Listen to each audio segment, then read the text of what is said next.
নিঃশব্দ রাতের আধারে ভূমধ্য সাগরের ঢেউগুলো যেন কোনো অজানা গল্পের সাক্ষী। জাহাজের ডেকে দাঁড়িয়ে থাকা যাত্রীদের মনে একটি প্রশ্ন, এই সফর কি আরেকটি সাধারণ ক্রুজ নাকি কিছু ভিন্ন? আসসালামু আলাইকুম বন্ধুরা, আজ আপনাদের জন্য নিয়ে এসেছি এক রহস্যময় জাহাজের গল্প, যা আপনার কল্পনাকে ছাড়িয়ে যাবে। এই গল্পের প্রতিটি মোড়ে লুকিয়ে আছে গভীর রহস্য, ভয়ঙ্কর অভিজ্ঞতা আর অজানা সব ইতিহাস। বন্ধুরা, স্বাগতম আর্কাইভ চ্যানেলের আরও একটি নতুন ভিডিওতে। পুরো গল্পটি মনোযোগ দিয়ে শোনার জন্য ভিডিওটি কন্টিনিউ করুন এবং এই ধরনের রহস্যময় স্টোরি শুনতে আমাদের চ্যানেলটিকে সাবস্ক্রাইব করে রাখুন। 2004 সালে ইটালিতে তৈরি করা হয়েছিল পৃথিবীর সবচেয়ে বড় ক্রুজ জাহাজ, যেটার নামকরণ করা হয়েছিল কোস্টা কনকার্ডিয়া। কোস্টা কনকার্ডিয়া ছিল কনকার্ডিয়া সিরিজের প্রথম জাহাজ। প্রায় 570 মিলিয়ন আমেরিকান ডলার ব্যয় হয় এই জাহাজটি নির্মাণ করতে। এটি ছিল পৃথিবীর সবচেয়ে বড় জাহাজগুলোর মধ্যে একটি। এটি এত বড় জাহাজ ছিল যে আপনি এটিকে ঐতিহাসিক টাইটানিক জাহাজের চেয়েও অনেক বড় মনে করতে পারেন। এর দৈর্ঘ্য ছিল 951 ফুট এবং এটি ধারণ করতে পারত 3780 জন যাত্রী, যেখানে টাইটানিক জাহাজের দৈর্ঘ্য ছিল 882 ফুট এবং এটি ধারণ করতে পারত 2435 জন যাত্রী। তার মানে হলো টাইটানিক জাহাজের চেয়েও 1300 জন বেশি যাত্রী ধারণ করতে পারত। জুলাই 2006 সালে কোস্টা কনকার্ডিয়া তার প্রথম সমুদ্র যাত্রা শুরু করে। এই জাহাজটি 7 দিনের রুটে সমুদ্র যাত্রা শুরু করেছিল, যেখানে ছিল 3টা শহর, ইতালি, ফ্রান্স এবং স্পেন। এই 3টা রুটে নিয়মিত চলাচল করত এই জাহাজটি। এই জাহাজটির মধ্যে বিনোদন ব্যবস্থাগুলোর কথা যদি বলতে চাই, তাহলে কনকার্ডিয়া জাহাজটি ছিল আধুনিক যুগের বিলাসিতার প্রতীক, যেখানে ছিল 4টি সুইমিং পুল, ক্যাসিনো। কনকার্ডিয়া ক্যাসিনোটি ছিল অত্যন্ত বিলাসবহুল এবং আধুনিক। স্পা এবং ওয়েলনেস সেন্টার, যেখানে যাত্রীরা বিভিন্ন ধরনের থেরাপি এবং ম্যাসাজ উপভোগ করতে পারতেন। আধুনিক জিম এবং ফিটনেস সেন্টার।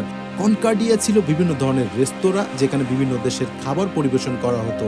এছাড়াও ছিল থিয়েটার এবং বিনোদন, শপিং আর্কেড, লাউঞ্জ বার আরও অন্যান্য অনেক সুযোগ সুবিধা। 2012 সালের 13 জানুয়ারি, ঘড়িতে তখন সময় রাত 9:45। ভূমধ্য সাগরীয় দ্বীপ গিগলিওর পাশ দিয়ে এগিয়ে চলেছে এই জাহাজটি। শান্ত সমুদ্র, আকাশ একটু মেঘলা, হাসি গানে মেতে আছে বিশাল প্রমোদতরী যাত্রীরা।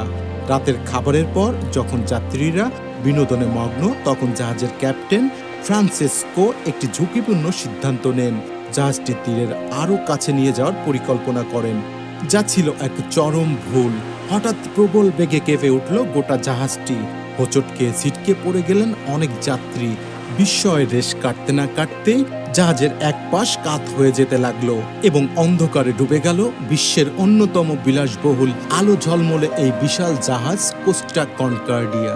তথ্য অনুসারে জানা যায়, জাহাজের ক্যাপ্টেন প্রায় যাত্রীদের গিগলিও দ্বীপের সৌন্দর্য দেখানোর জন্য জাহাজটিকে কিনারায় নিয়ে আসতেন।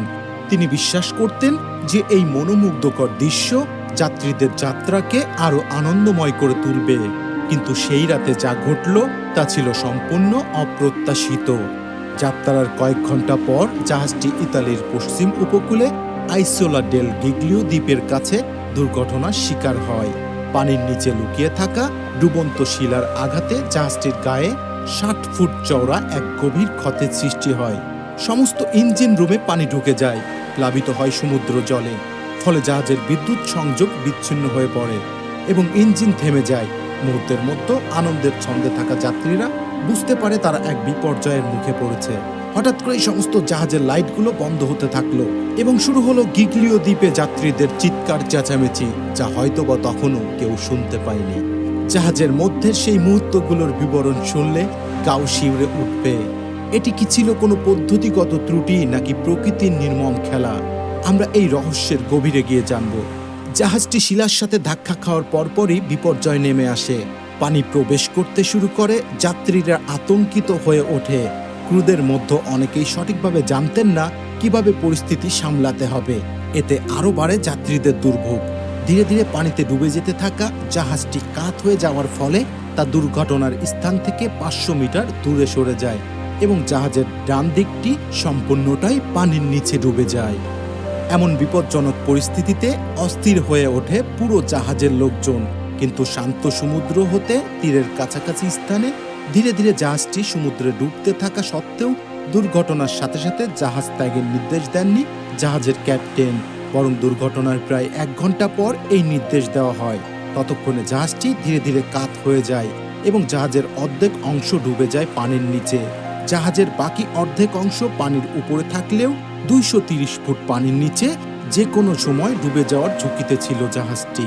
আন্তর্জাতিক সমুদ্র আইন অনুযায়ী জাহাজ ত্যাগের নির্দেশের 30 মিনিটের মধ্যেই সকল যাত্রীকে জাহাজ ত্যাগ করতে হয়। কস্টা কনকর্ডিয়ার যাত্রীদের প্রাথমিক উদ্ধার কাজ সম্পূর্ণ করতে লেগে যায় প্রায় 6 ঘন্টা। তবুও সব যাত্রীকে জীবিত উদ্ধার করা সম্ভব হয়নি সেদিন। 3229 জন যাত্রী ও 1023 জন নাবিককে জীবিত উদ্ধার করা হয় এবং 32 জনকে মৃত ঘোষণা করা হয়। এছাড়াও 2 জন নিখোঁজ হন। উদ্ধারকারী ডুবুরি দল জাহাজটিতে নিখোঁজ যাত্রীদের খোঁজ চালায়। তারা ধারণা করেন এখনো জাহাজের মধ্যে জীবিত যাত্রী রয়ে গেছে। এ সময় সমুদ্রের পানির সীমারেখা থেকে 2 ডেক উপরের এক ক্যাবিন থেকে সদ্য বিবাহিত এক কোরিয়ান দম্পতিকে উদ্ধার করে উদ্ধারকারী দল। এছাড়াও তারা জাহাজের এক জীবিত কর্মচারীকে খুঁজে পায়, যার একটি পা ভেঙে গিয়েছিল। জীবিতদের পাশাপাশি উদ্ধারকারী দল ডুবে যাওয়া জাহাজ থেকে বের করে নিয়ে আসে একের পর এক মৃতদেহ। এই ঘটনার 2 দিন পর উদ্ধারকারী দল 2টি মৃতদেহর খোঁজ পেয়েছে বলে ধারণা করে। নিখোঁজ 2 জনের একজন ছিলেন একজন ভদ্রমহিলা এবং অন্যজন ছিলেন জাহাজের কর্মচারী। তবে তাদের মৃতদেহ এমন স্থানে ছিল যে জাহাজটিকে সোজা না করে তা উদ্ধার করা ছিল অসম্ভব। জাহাজটি ডুবে যাওয়ার 15 দিন পর 28 জানুয়ারি জাহাজের ডুবে যাওয়া একটি অংশ থেকে 17তম মৃতদেহটি উদ্ধার করা হয়। মৃতদেহটি ছিল জাহাজের কর্মরত এক মহিলা নাবিকের। এভাবে কয়েক মাস ধরে উদ্ধার কাজ চালায় ডুবুরিরা। এরপর 2013 সালের 17 সেপ্টেম্বর অর্ধেক ডুবে যাওয়া এই জাহাজটিকে সোজা করা হয়। শুরু করা হয় 2টি নিখোঁজ মৃতদেহের খোঁজ। 9 দিনের মাথায় জাহাজের কেন্দ্রীয় অংশে পছন্দরা কয়েকটি মৃতদেহ পায় উদ্ধারকারী দল। এদের কাউকেই শনাক্ত করা সম্ভব হচ্ছিল না। পরবর্তীতে এই মৃতদেহগুলো ডিএনএ টেস্টের জন্য ল্যাবে পাঠানো হয়, যাতে তাদের পরিচয় জানা যায়। 26 অক্টোবর ডিএনএ টেস্টের মাধ্যমে একটি মৃতদেহের পরিচয় জানা সম্ভব হয়, যিনি ছিলেন নিখোঁজ ইটালিয়ান যাত্রী মারিয়া গ্রাজিয়া। বাকি একজন যাত্রীর খোঁজ আজও মেলেনি।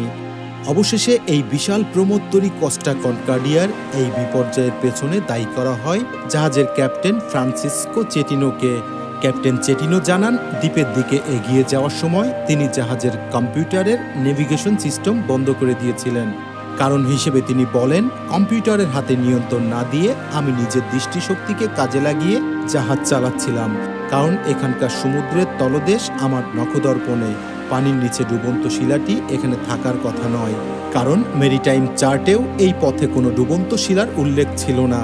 তিনি তদন্তকারী দলকে জানান, শেষ মুহূর্তে বিপদ বুঝতে পেরে দ্বীপের কাছাকাছি এসে তিনি জাহাজটাকে হঠাৎ করে অন্যদিকে ঘোরাতে যান।